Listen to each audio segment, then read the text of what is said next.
علیکم ورحمۃ اللہ وبرکاتہ۔ نحمدہ ونصلی علی رسولہ الکریم۔ جامعہ انوریہ حیدرآباد باب العلم انواری ایجوکیشنل سوسائٹی کی جانب سے تحابی شریف کے درس کا سلسلہ جاری ہے۔ آج ہم ایک نئے باب سے اپنے سبق کو شروع کرتے ہیں۔ باب السلام فی الصلاۃ هل هو من فروضها او من سننها، یعنی نماز میں جو سلام پھیرا جاتا ہے یہ فرائض نماز میں سے ہے یا واجبات نماز میں سے ہے، یعنی فرض ہے یا سنت ہے یا واجب ہے۔ اس سے پہلے باب میں سلام کی تعداد پر بحث کی گئی تھی کہ سلام کی تعداد کتنی ہے، اور اس باب کے اندر جو آج ہم پڑھیں گے اس باب کے اندر سلام کی کیفیت یعنی اس کے حکم سے بحث کی جائے گی، آیا وہ فرض کے درجے میں ہے یا سنت کے درجے میں ہے یا پھر واجب کے درجے میں ہے۔ تو اس کی باضابطہ وضاحت سے پہلے کچھ تفصیلات ہیں جو پیش کرنا ضروری ہے۔ پہلی چیز تو یہ ہے کہ مذاہب کیا ہیں اس سلسلے میں۔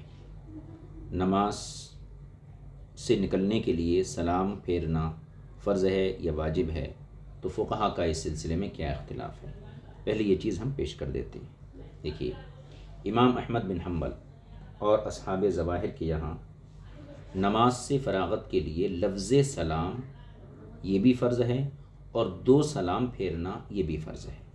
یہاں دو چیزیں ہیں۔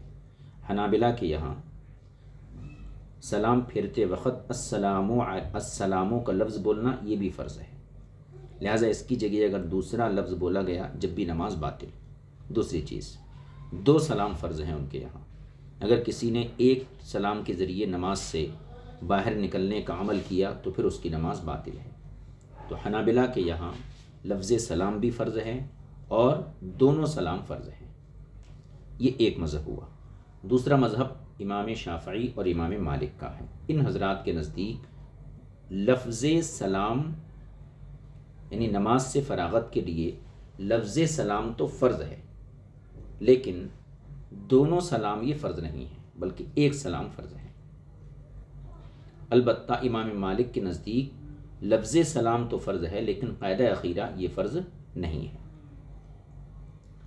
اور یہ دونوں حضرات کتاب کے اندر فریق اول کہے جائیں گے، یعنی اس لحاظ سے کہ ان حضرات کے نزدیک جو ہے لفظ سلام فرض ہے، اس لحاظ سے یہ اور امام احمد بن حنبل یہ دونوں کتاب کے اندر فریق اول کے طور پر شمار کیے جائیں گے۔ پھر سے ایک بات ذہن میں رکھیں، حنابلہ کے یہاں بھی لفظ سلام فرض ہے اور شوافی اور مالکیہ کے یہاں بھی جو ہے سلام فرض ہے۔ فرق کیا ہے؟ دونوں سلام فرض نہیں ہیں، تو نفس فرضیت کے لحاظ سے حنابلہ اور شوافی یہ دونوں حضرات متفق ہیں، اس لیے ان حضرات کو فرضیت سلام کے قائل کے طور پر فریق اول شمار کیا جائے گا۔ یہ دو مذہبوں کا ایک مذہب ہو گیا۔ تیسرا مذہب امام عطا ابن ابی رباح، ابراہیم نخعی، سعید بن مسیب اور امام قتادہ، ان تمام حضرات کے نزدیک نہ قاعدہ اخیرہ فرض ہے نہ لفظ سلام فرض ہے۔ اب یہاں ضمنی طور پر قاعدہ اخیرہ کی بحث آئے گی۔ چوتھا مذہب ہے امام اعظم ابو حنیفہ کا۔ آپ کے یہاں قاعدہ اخیرہ تو فرض ہے لیکن لفظ سلام یہ فرض نہیں ہے بلکہ یہ سنت بمعنی واجب ہے، یعنی لفظ سلام کا ثبوت حدیث پاک سے ہے، اس لحاظ سے اس کو سنت کہا جائے گا اور حکماً یہ واجب ہے۔ پھر سن لیجئے، امام عطا ابن ابی رباح وغیرہ کا مذہب یہ ہے کہ نہ قاعدہ اخیرہ فرض ہے نہ لفظ سلام فرض ہے۔ امام اعظم کا جو ہے ان کا موقف یہ ہے کہ قاعدہ اخیرہ یہ فرض ہے لیکن لفظ سلام فرض نہیں ہے۔ اب ان دونوں مذہبوں کو دیکھیے، لفظ سلام کی عدم فرضیت پر دونوں کا اتفاق ہے۔ عطا ابن ابی رباح، ابراہیم نخعی، سعید بن مسیب، امام قتادہ یہ بھی عدم فرضیت کے قائل ہیں اور امام اعظم بھی عدم فرضیت کے قائل ہیں، تو لفظ سلام کی عدم فرضیت پر یہ حضرات اور امام اعظم کا اتفاق ہے۔ اختلاف کہاں ہے؟ قاعدہ اخیرہ کے سلسلے میں۔ ان حضرات کے نزدیک، ان تابعین کے نزدیک قاعدہ اخیرہ فرض نہیں ہے، جبکہ امام اعظم کے نزدیک قاعدہ اخیرہ فرض ہے۔ تو اس طریقے سے یہ چار مذہب دو جماعتوں میں جو ہے سمٹ جاتے ہیں۔ حنابلہ، شوافی، مالکیہ یہ فریق اول ہو گئے جو فرضیت سلام کے قائل ہیں، اور یہ تابعین امام عطا، ابراہیم نخعی اور امام اعظم، یہ تمام حضرات ایک فریق میں سے بٹ گئے، کیونکہ ان کے یہاں لفظ سلام فرض نہیں ہے۔ یہ دو فریق ہو گئے۔ تو جب ہم فریق اول کہیں تو پھر اس سلسلے میں حنابلہ، شوافع، مالکیہ مراد ہوں گے۔ تینوں حضرات جو ہیں فرضیت سلام کے قائل ہیں، یعنی لفظ سلام کی فرضیت کے قائل ہیں۔ اور جب فریق ثانی کا تذکرہ ہوگا تو اس سے مراد امام اعظم ابو حنیفہ اور ان کے ہم خیال حضرات جو فرضیت سلام کے قائل نہیں ہیں۔ اب جیسا کہ صاحب کتاب کا مزاج ہے کہ آپ قول مرجوح کے دلائل کو پہلے ذکر کرتے ہیں، اسی مناسبت سے آپ نے پہلے قول مرجوح کے دلائل کو ذکر کیا ہے۔ اور پہلا جو مذہب تھا وہ کیا تھا؟ حنابلہ کا، لفظ سلام بھی ضروری ہے اور دو سلام یہ ضروری ہے۔ پھر اس کے بعد امام شافعی، امام مالک کا مذہب نقل کیا گیا، تو ان دونوں مذہبوں کو ایک فریق شمار کیا جائے گا۔ دیکھیے اب حدیث پاک ہم دیکھتے ہیں۔ دیکھیے حدثنا الحسین بن نصر قال حدثنا الفریابی قال حدثنا سفیان عن عبد الله بن محمد بن عقیل عن محمد بن الحنفیہ عن علی بن ابی طالب رضی اللہ تعالی عنہ قال، حضرت مولا کائنات شیر خدا کرم اللہ تعالی وجہ الکریم نے فرمایا کہ قال رسول اللہ صلی اللہ علیہ وسلم، کہ حضور اکرم صلی اللہ علیہ وسلم نے فرمایا، مفتاح الصلاۃ الطہور، نماز کی کنجی طہارت ہے، وإحرامها التکبیر، اور اس کا احرام یہ تکبیر ہے، وإحلالها التسلیم، اور نماز یعنی سلام کے ذریعے اس سے باہر آنا ہے، وإحلالها التسلیم، اور نماز سے باہر آنا ہے سلام کے ذریعے۔ تو اس حدیث پاک کے اندر تین چیزیں ذکر کی گئی۔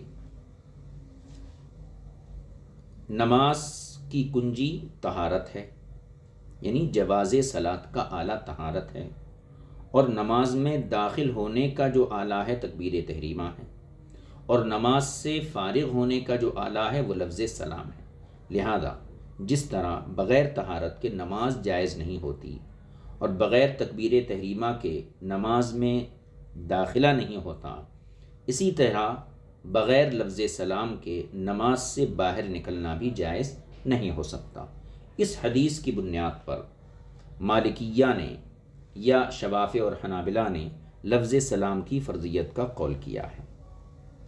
ٹھیک ہے، اس کو امام طحاوی مذہب کی صراحت اپنے الفاظ میں کرتے ہیں، فرماتے ہیں فَذَهَبَ قَوْمٌ إِلَىٰ أَنَّ الرَّجُلَ إِذَا انصَرَفَ مِنْ صَلَاتِهِ بِغَيْرِ تَسْلِيمٍ فَصَلَاتُهُ بَاطِلَةٌ، یعنی فقہا کی ایک جماعت اس طرف گئی ہے کہ جب کوئی شخص سلام کے بغیر نماز سے باہر آ جائے فَصَلَاتُهُ بَاطِلَةٌ، تو اس کی نماز باطل ہو جاتی ہے۔ کیوں؟ لِأَنَّ رسول اللہ صلی اللہ علیہ وسلم قال، کیونکہ حضور اکرم صلی اللہ علیہ وسلم نے فرمایا ہے تحلیلها التسلیم، یعنی اس کی تحلیل سلام ہے، یعنی نماز سے باہر نکلنے کا جو آلہ ہے وہ سلام ہے، یعنی بندہ جو نماز کی حرمت میں رہتا ہے اس حرمت سے باہر نکلنے کا جو ذریعہ ہے وہ سلام ہے۔ فلا يجوز ان يخرج منها بغیرہ، لہذا بغیر سلام کے نماز سے باہر ہونا یہ جائز نہیں ہے۔ یہ مالکیہ، شوافع اور حنابلہ کا مذہب ہو گیا، جس کو ہم نے فریق اول قرار دیا تھا۔ اب پھر ان میں باہم اختلاف ہے، جیسے کہ ہم نے پہلے عرض کیا تھا۔ مالکیہ کے پاس یعنی امام احمد بن حنبل کے پاس لفظ سلام بھی فرض ہے اور دو سلام بھی فرض ہیں۔ شوافع اور مالکیہ میں تھوڑا سا اختلاف ہے۔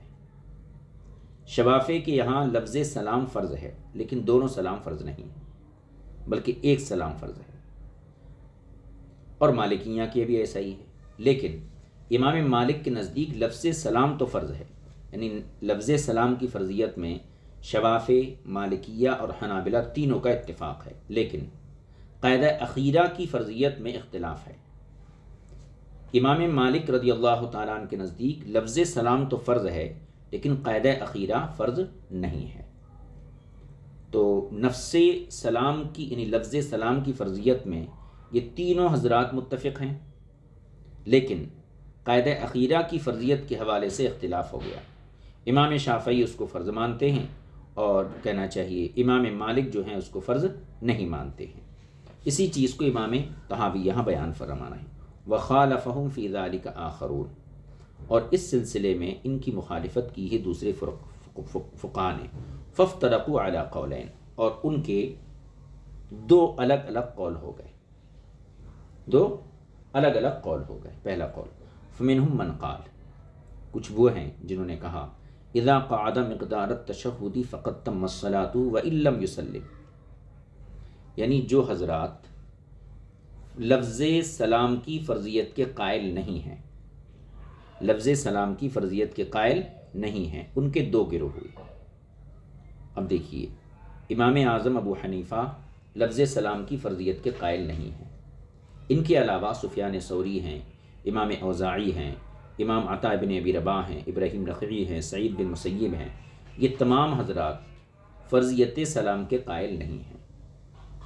تو عدم فرضیت سلام کے اعتبار سے یہ سارے حضرات فریق اول کے مخالف ہوئے، لیکن پھر ان کا باہمی ایک اختلاف ہے، وہ اختلاف قاعدہ اخیرہ کے حوالے سے۔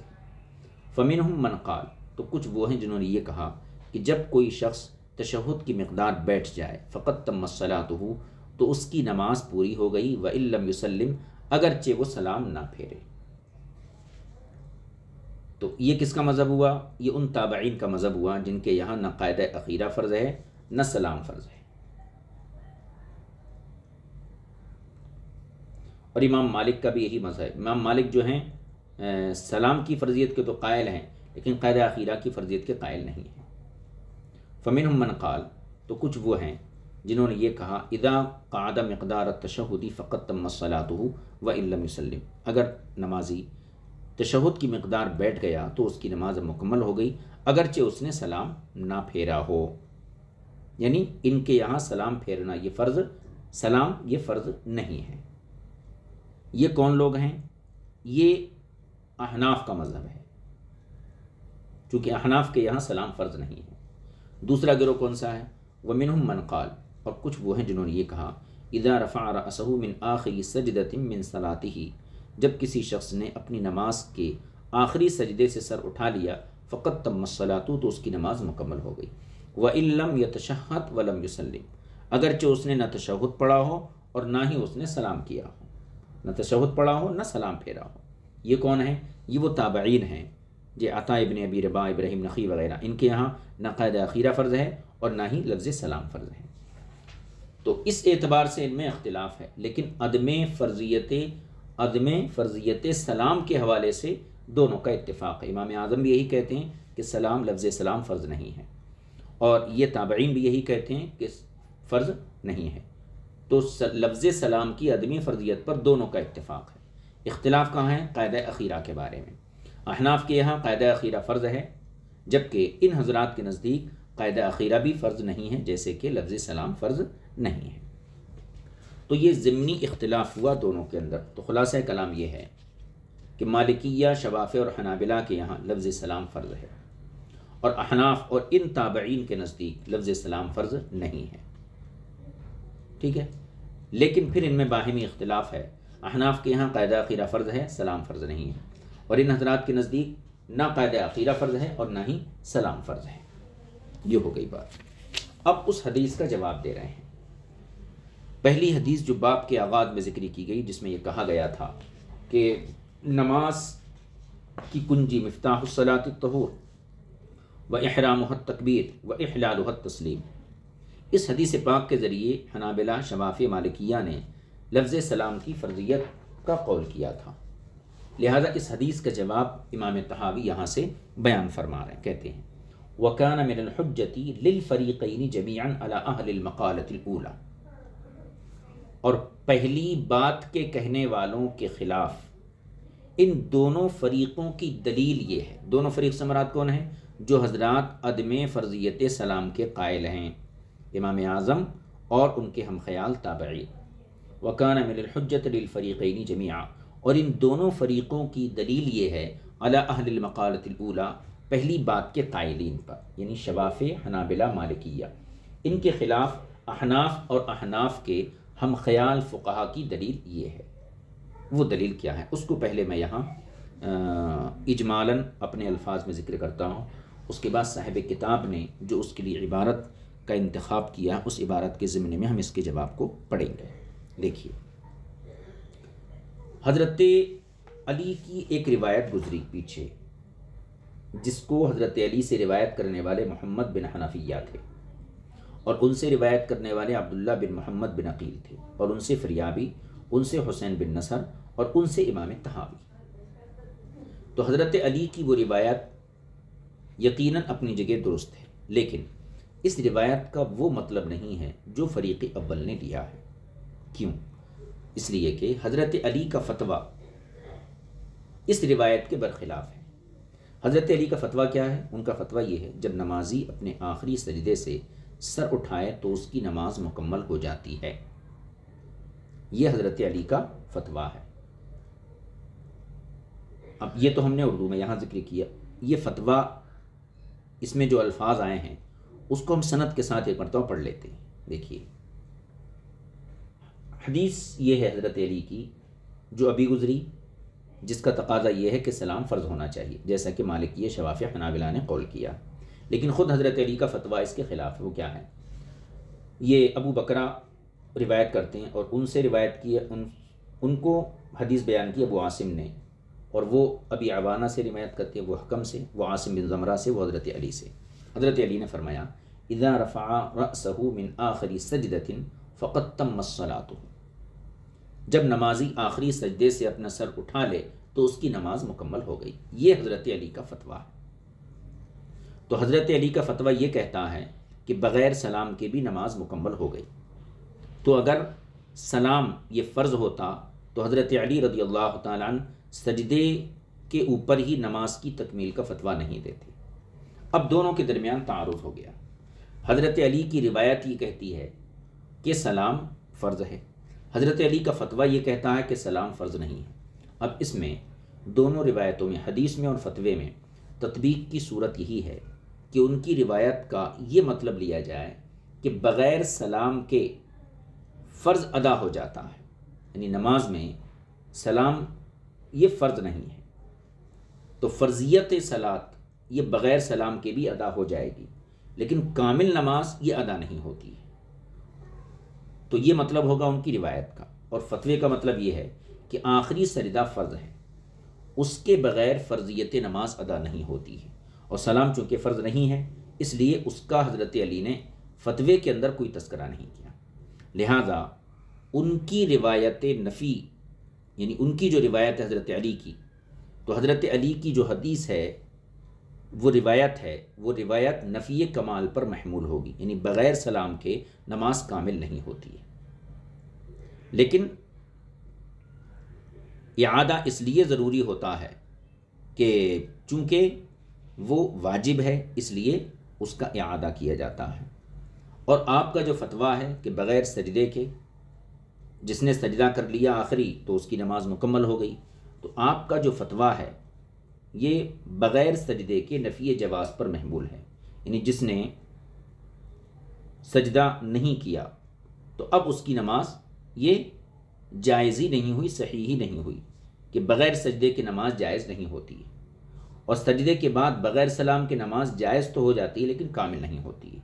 تو اس سے واضح ہو جاتا ہے کہ لفظ سلام جو ہے سجدہ وغیرہ کی طرح فرض کے درجے میں نہیں ہے، اس لیے آپ کا لفظ سلام کو فرض ثابت کرنا حضرت علی کی اس روایت سے، یہ اس بات کی اس روایت کے اندر گنجائش نہیں ہے، کیونکہ خود حضرت علی کا فتویٰ اس روایت کے خلاف ہے، اور دونوں کی تطبیق کی یہی صورت ہے کہ آپ روایت کو عدم کمال پر محمول کریں، اور جو آپ کا فتویٰ ہے اس کو جواز صلاۃ پر محمول کیا جائے۔ اب اس کو ہم مصنف کی عبارت میں پڑھ لیتے ہیں۔ دیکھیے، اما ما روی عن النبی صلی اللہ علیہ وسلم من قولی، اور جو کچھ حضرت علی نے رسول پاک صلی اللہ علیہ وسلم کا قول روایت کیا، کیا؟ تحلیلہ التسلیم، کہ نماز سے باہر آنے کا ذریعہ جو ہے وہ سلام ہے، یہ جو بیان کیا، انما روی عن علی، یہ حدیث بیان کی گئی حضرت علی سے، وقد روی عن علی من رأیہ فی مثل ذلک، اور حضرت علی سے اسی مسئلے میں آپ کی رائے، آپ کا فتویٰ بھی مروی ہے، ما یدل، جو فتویٰ دلالت کرتا ہے، علی اس بات پر، ان معنی قول رسول اللہ صلی اللہ علیہ وسلم ذالک، کان عندہ علی غیر ما حملہ علیہ اہل المقالۃ الاولی، یعنی حضرت علی کا فتویٰ بھی اس سلسلے میں ہے جو دلالت کرتا علی ان، اس بات پر کہ حضور اکرم صلی اللہ علیہ وسلم کے قول کا معنی، اس قول کا، کس کا؟ تحلیل حس تسلیم، کہ حضور اکرم صلی اللہ علیہ وسلم کے اس قول کا مطلب کان عندہ، خود حضرت علی کے نزدیک، علی غیر ما حملہ علیہ اہل المقالۃ الاولی، حضرت علی کے نزدیک حضور کے اس قول کا مطلب اس کے برخلاف ہے جس پر پہلی بات والوں نے اس کو محمول کیا، یعنی حنابلہ، شافعیہ اور شوافیہ و مالکیہ نے تحلیل حد تسلیم سے اس جملے کو کس پر محمول کیا؟ فرضیت سلام پر۔ لیکن حضرت علی کا جو فتویٰ ہے وہ حضور اکرم صلی اللہ علیہ وسلم کے اس ارشاد کا دوسرا معنی بیان کرتا ہے، جس سے عدم فرضیت سلام کا ثبوت ملتا ہے۔ اب وہ فتویٰ کون سا ہے؟ تو اس سلسلے میں امام طحاوی نے حضرت علی کا فتویٰ یہاں نقل کیا، فذکروا، فریق ثانی نے گویا کہ یہ حدیث ذکر کی ہے، ما قد حدثنا ابو بکرۃ قال حدثنا ابو عاصم عن ابی عوانۃ عن الحکم عن عاصم بن ضمر عن علی رضی اللہ عنہ قال، حضرت علی نے فرمایا، اذا رفع رأسہ من آخر سجدۃ،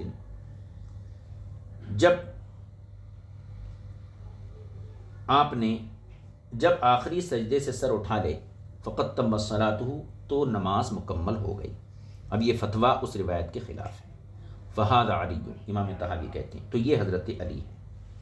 فہذا علی، دیکھیے آگے ہے تھوڑا سا، یہاں ہے دیکھیے، فہذا علی، یہ حضرت علی ہیں، قد روا عن النبی صلی اللہ علیہ وسلم انہ قال تحلیلها التسلیم، آپ نے رسول پاک صلی اللہ علیہ وسلم سے پہلے یہ روایت کیا کہ نماز کی تحلیل سلام پھیرنا ہے، یعنی نماز سے باہر نکلنے کا ذریعہ سلام پھیرنا ہے۔ اور وَلَمْ يَكُنْ ذَلِكَ عِنْدَهُ عَلَىٰ أَنَّ الصَّلَاةَ لَا تَتِمُّ إِلَّا بِالتَّسْلِيمِ، اور خود ان کے نزدیک، حضرت علی کے نزدیک، نماز کی تکمیل کے لیے سلام ضروری نہیں ہے۔ وَلَمْ يَكُنْ ذَلِكَ عِنْدَهُ أي عند علی، اور حضرت علی کے نزدیک خود بھی نماز کی تکمیل کے لیے سلام ضروری نہیں ہے۔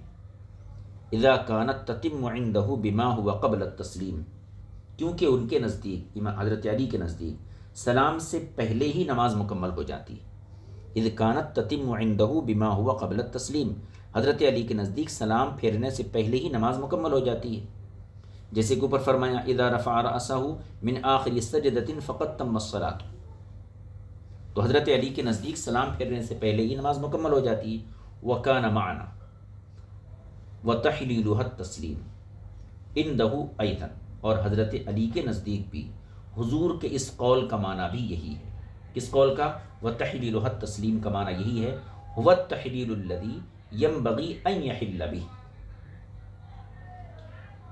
یہ یعنی کہ سلام کے ساتھ نماز سے باہر آنا ہی چاہیے۔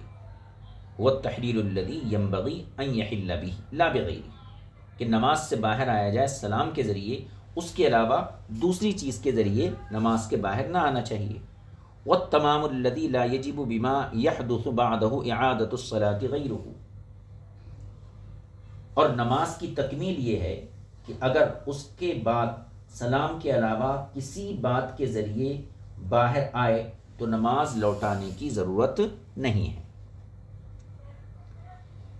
تو یہ تطبیق کی صورت ہو گئی کہ حضرت علی کی روایت کو، جس میں تحلیل و تسلیم کے الفاظ آئے ہیں، اس کو نفی کمال پر محمول کیا جائے، یعنی اگر کسی نے سلام نہیں پھیرا تو نماز کامل نہیں ہوئی لیکن نماز جائز ہو گئی۔ اور حضرت علی کے فتوے کو اذا رفع رأسہ من آخر سجدۃ فقد تم صلاتہ، اس فتوے کو جواز پر محمول کیا جائے کہ جس نے آخری سجدہ کر لیا تو گویا اس کی نماز مکمل ہو گئی۔ چلیے یہ جواب تو ہو گیا۔ اب ایک اور سوال ہے، امام طحاوی نے حضرت علی کی جو حدیث پیش کی گئی تھی شوافی، مالکیہ اور حنابلہ کی طرف سے، اس حدیث کا جواب تو دے دیا۔ اب یہاں پر ایک اعتراض نقل کر رہے ہیں، اعتراض اور اس کے بعد اس کا جواب۔ اعتراض یہ ہے، اگر کوئی کہنے والا یہ کہے کہ حضرت علی کی روایت میں تکبیر تحریمہ اور سلام دونوں کو ایک ساتھ ایک ہی طریقے پر بیان کیا گیا ہے، جیسے مفتاح الصلاۃ الطہور و تحریمها التکبیر و تحلیلها التسلیم۔ تو تکبیر تحریمہ کو اور سلام کو ایک ہی نہج پر حضرت علی کی روایت میں بیان کیا گیا ہے، لہذا دونوں کا حکم یکساں ہونا چاہیے تھا۔ اور تکبیر تحریمہ کے متعلق آپ حضرات کا بھی اتفاق ہے کہ بغیر تکبیر تحریمہ کے نماز میں داخلہ نہیں ہو سکتا، تو جس طرح بغیر تکبیر تحریمہ کے نماز میں داخل ہونا جائز نہیں ہے، اسی طریقے سے بغیر سلام کے بھی نماز سے باہر ہونا بھی جائز نہیں ہونا چاہیے۔ یہ سوال ہے اور یہ اعتراض ہے۔ پہلے ہم اس اعتراض کو پڑھیں گے، اس کے بعد اس کا جواب آپ کی خدمت میں عرض کریں گے۔ دیکھیے، فَإِنْ قَالَ قَائِلٌ، اگر کوئی کہنے والا یہ کہے، کوئی شخص یہ اعتراض کرے، تحریمہ التکبیر، کہ حضرت علی نے کہا، قد قال علیہ السلام، حضرت علی کی روایت میں حضور اکرم صلی اللہ علیہ وسلم کا یہ قول ہے کہ تحریمہ التکبیر، نماز کا تحریمہ یہ تکبیر ہے، فکانہ هو الذی لا يدخل فیہا الا بہ، تو نماز میں اس کے بغیر داخل ہونا جائز نہیں۔ فکذالک، تو اسی طریقے سے، لما قالا، جب حضور نے فرمایا، وتحلیلها التسلیم، نماز کی تحلیل، نماز سے باہر آنے کا ذریعہ یہ سلام پھیرنا، کانا کا ہوا ایضاً، تو اس کا بھی وہی حکم ہونا چاہیے، یعنی لا یخرج منہا الا بہ، کہ بغیر سلام کے نماز سے باہر نہ آیا جائے۔ قیل لہ، اس سے معترض سے کہا جائے گا جواب۔ اب یہاں سے جواب شروع ہوتا ہے کہ آپ نے یہ کہا کہ حضرت علی کی روایت میں دو چیزیں ذکر کی گئی ہیں ایک ہی نہج پر، تکبیر تحریمہ التکبیر و تحلیلہ التسلیم، تو تکبیر تحریمہ کے ذریعے نماز میں داخل ہوا جاتا ہے، تو بغیر تکبیر تحریمہ کے جس طرح نماز میں داخلہ یہ ناجائز ہے، اسی طریقے سے بغیر سلام کے نماز سے باہر نکلنا بھی جائز نہیں ہونا چاہیے، دونوں کا حکم یکساں ہونا چاہیے۔ حالانکہ آپ کے یہاں تکبیر تحریمہ تو فرض ہے لیکن سلام فرض نہیں ہے۔ یہ سوال تھا، اس کا جواب یہ ہے۔ جواب یہ دیا گیا کہ بہت سی چیزیں ایسی ہیں، اب اس اعتراض کا مدار کس بات پر تھا کہ داخل ہونے کے لیے جو چیز ضروری ہے اور اسی نہج پر جو دوسری چیز ذکر کی گئی تو باہر ہونے کے لیے بھی وہ چیز ضروری ہے، اس کو پیش نظر رکھ کر اس کا جواب سماعت فرمائیں۔ اب اس کا جواب سنیے۔ جواب یہ ہے کہ بہت سی چیزیں ایسی ہیں جن میں داخل ہونے کے لیے مخصوص شرائط اور اسباب ہیں، اور ان سے باہر نکلنے کے لیے بھی مخصوص ذرائع اور مخصوص اسباب ہیں، اور ان مخصوص اسباب کے بغیر ان چیزوں میں داخل ہونا اور ان سے خارج ہونا صحیح نہیں ہوتا ہے۔ کچھ چیزیں ایسی ہیں، جیسے مثال کے طور پر کسی عورت سے نکاح کرنے کے لیے یہ ضروری ہے کہ اس عورت کا کسی کے نکاح میں نہ ہونا، یا شوہر کے طلاق دینے کے نتیجے میں عدت سے فارغ ہونا، یہ بھی شرط ہے۔ لہذا اگر کوئی مطلقہ اپنی عدت سے ابھی فارغ نہیں ہوئی ہے اور فارغ ہونے سے پہلے حالت عدت میں ہی دوسرا آدمی اس سے نکاح کرے گا تو وہ نکاح شرعاً باطل ہو جائے گا۔ تو کچھ چیزیں ایسی ہیں جن میں داخلے کے بھی کچھ شرائط ہیں اور جن سے خروج کے بھی کچھ شرائط ہیں، اور ان مخصوص شرائط کے بغیر نہ ان چیزوں میں داخل ہوا جاتا ہے نہ ان سے خارج ہونا صحیح ہے، جیسے کہ نکاح کی مثال ہم نے پیش کی۔ یہ تو ایک بات ہو گئی۔ تو کچھ چیزیں تو ایسی ہیں جن میں داخلے کے مخصوص شرائط ہیں اور خارجے کے بھی مخصوص شرائط ہیں، لیکن کچھ چیزیں ایسی بھی ہیں جس میں داخلے کے تو شرائط ہیں مگر اس سے نکلنے کے وہ مخصوص شرائط نہیں ہیں۔ جیسے مثال کے طور پر نکاح کرنے کے لیے تو یہ شرط ہے کہ عورت، وہ جو عورت ہے جس سے نکاح کیا جا رہا ہے، وہ حالت عدت میں نہ ہو، کسی کے نکاح میں نہ ہو۔ تو نکاح کے اندر داخل ہونے کے لیے یہ تو شرط ہے، لیکن خارج ہونے کے لیے، یعنی بیوی کو طلاق دینے کے لیے، اس کی شرط الگ ہے۔ مثلا بیوی کو نکاح سے خارج کرنے کے لیے، باہر کرنے کے لیے، نکاح کی حرمت سے الگ کرنے کے لیے شرط یہ ہے کہ بیوی حالت حیض میں نہ ہو، اور یہ بھی شرط ہے کہ ایسے طہر میں طلاق نہ دی جائے جس میں شوہر نے وطی کی ہو۔ تیسری یہ چیز بھی قابل ذکر ہے کہ ایک مجلس میں یا ایک طہر میں یا ایک جملے میں ایک ساتھ 3 طلاق دینا یہ بھی مشروع نہیں ہے۔ تو یہ شرطیں ہیں کہ عورت حالت حیض میں نہ ہو، عورت سے اس طہر میں وطی نہ کی ہو، لیکن اس کے باوجود اگر حالت حیض میں کوئی شخص طلاق دے دے یا وطی شدہ طہر میں طلاق دے دے یا ایک مجلس میں یا ایک طہر میں یا ایک جملے میں 3 طلاق دے دے تو شوہر گناہگار تو ضرور ہوگا، لیکن طلاق واقع ہو جاتی ہے۔ تو ایسا ہی مسئلہ ہمارے زیر بحث ہے۔ سلام سے متعلق یہ ہے کہ بغیر تکبیر تحریمہ کے دخول صحیح نہیں ہے، جائز نہیں ہوتا، لیکن اگر بغیر سلام کے نماز سے فراغت حاصل کی جائے گی تو کرنے والا گناہگار ضرور ہوگا، لیکن نماز سے فراغت کی صحیح ہو جائے گی۔ جیسے کہ حالت حیض میں طلاق دینا مشروع نہیں ہے، یہ جائز نہیں ہے، لیکن اگر کوئی دے دیا تو دینے کی وجہ سے وہ گناہگار تو ہوگا، لیکن عورت پر طلاق واقع ہو جائے گی۔ یہ سوال کا مکمل جواب ہو گیا۔ اب ہم اس کا ترجمہ پڑھ لیتے ہیں۔ دیکھیے، فَإِنْ قَالَ قَائِلٌ، نہیں یہاں سے ہے، ہاں، قیل لہ، جو سوال کیا گیا تو اس سے جواباً کہا جائے گا، کیا کہا جائے گا؟ اِنَّهُ لَا يَجُوزُ الدُّخُولُ فِي الْأَشْيَاءِ إِلَّا مِنْ حَيْثُ أُمِرَ بِهِ مِنَ الدُّخُولِ فِيهَا، کہ کسی کام کو شروع کرنے کے لیے وہی بات اختیار کی جائے گی جس کا حکم دیا گیا ہے۔ فی الاشیاء یعنی چیزوں میں داخل ہونے کے لیے وہی بات اختیار کی جائے گی جس کا حکم دیا ہے۔ وقد یخرج من الاشیاء من حیث امر ان یخرج به منها ومن غیر ذلک، لیکن باہر آنے کے لیے بھی وہ بات اختیار کی جاتی ہے جس کا حکم دیا گیا ہو، اور اس کے علاوہ کو، اور کبھی اس کے علاوہ کو بھی اپنایا جاتا ہے۔ یعنی داخل ہونے کے لیے تو وہی چیز ضروری ہے جس کا حکم دیا گیا، لیکن باہر آنے کے لیے وہ بات بھی اختیار کی جاتی ہے جس کا حکم دیا گیا، اور وہ بات بھی اختیار کی جاتی ہے جس کا حکم نہیں دیا گیا ہے۔ جیسے کہ طلاق دینے کے لیے، باہر نکالنے کے لیے، نکاح سے آزاد کرنے کے لیے حکم کیا ہے؟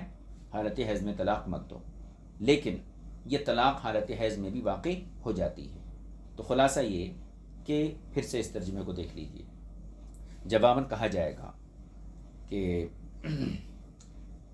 انه لا يجوز الدخول في الاشیاء الا من حيث امر به من الدخول فيها، کسی کام کو شروع کرنے کے لیے وہی بات اختیار کی جائے گی جس کا حکم دیا گیا، ٹھیک ہے۔ وقد يخرج من الاشیاء من حيث امر ان يخرج به منها ومن غیر ذلك، لیکن باہر آنے کے لیے بھی وہ بات اختیار کی جاتی ہے جس کا حکم دیا گیا، اور کبھی اس کے علاوہ کو بھی اپنایا جاتا ہے۔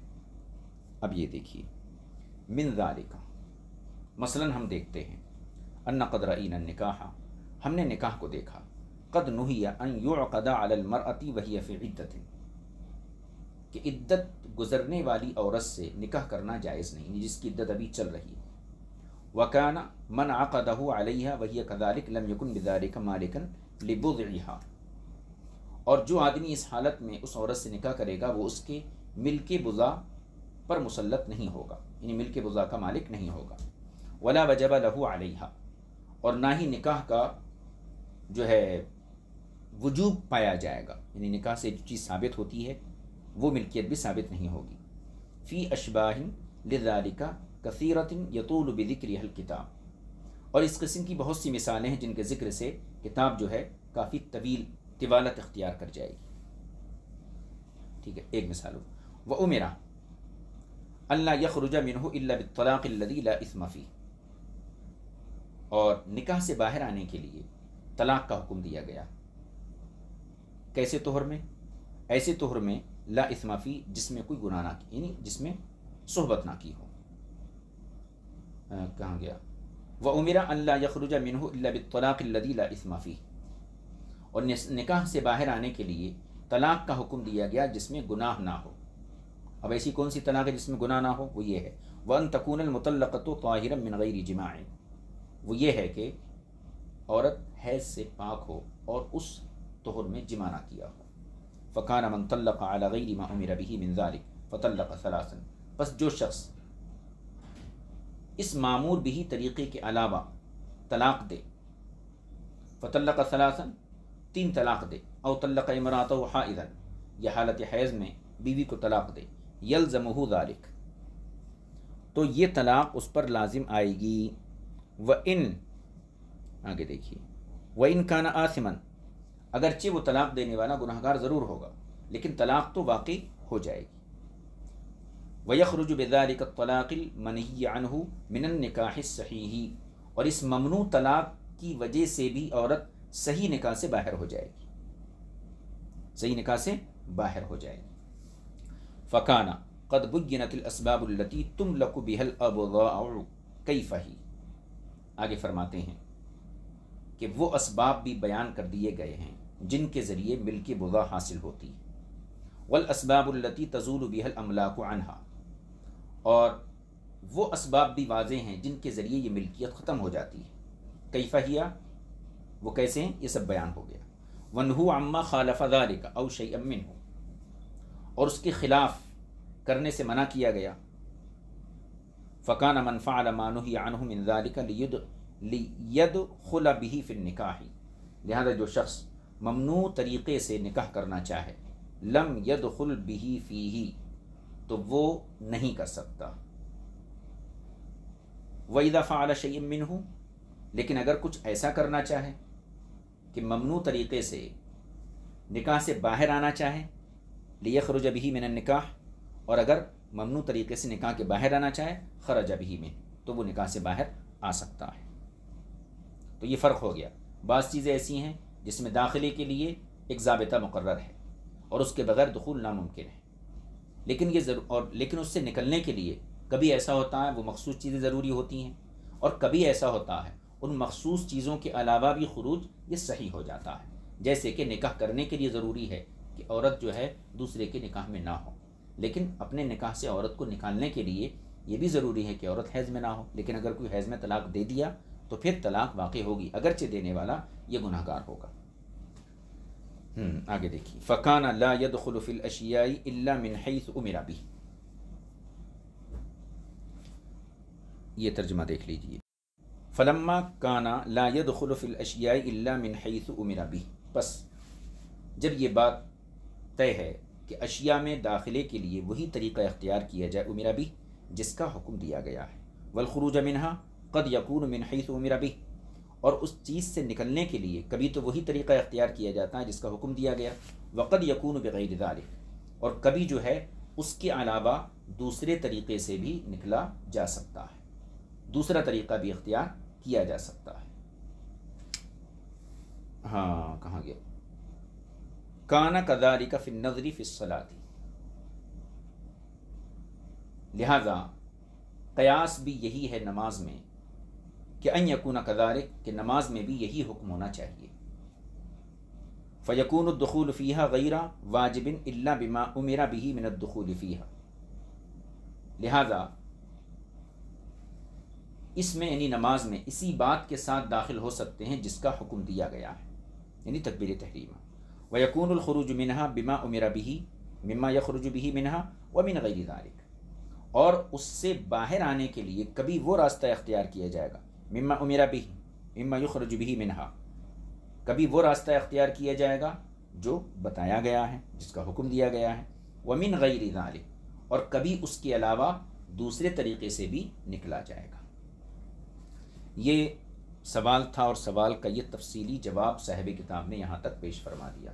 اب اس کے بعد جو ہے وَكَانَ مِمَّا احْتَجَّ بِهِ مَنْ ذَهَبَ إِلَىٰ أَنَّهُ إِذَا رَفَعَ رَأْسَهُ مِنْ آخِرِ سَجْدَةٍ مِنْ صَلَاتِهِ فَقَدْ تَمَّ الصَّلَاةُ یعنی جو حضرات قاعدہ اخیرہ کو فرض نہیں مانتے